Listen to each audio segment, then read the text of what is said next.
So the other thing about this computer is that it might interest you to know, like at night you just shut down, turn off the computer. Well, then the computer would do what they called a sort. And every night after you'd finished work, you'd put sort.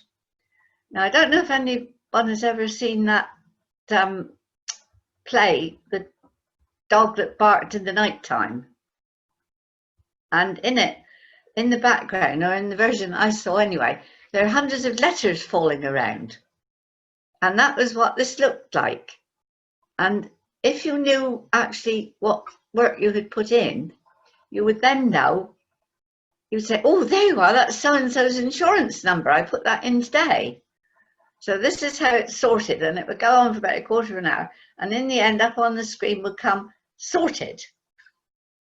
And then you would have to copy the day's information onto another disk. You'd been using one disk, and then in this other room, there would be this disk that you would transfer it all onto, so that you never were without a copy. So now when I hear about things being stored in the cloud, I think about those great big disks. The actual monitor was like an old-fashioned television. It was very sort of thick through, nothing like the slimline ones that you have now. But other than that, it was more or less the same. And the writing was green on black, because I think they thought at the time that that was good for people's eyesight. So gradually, things progressed, that the big discs disappeared, and every night we would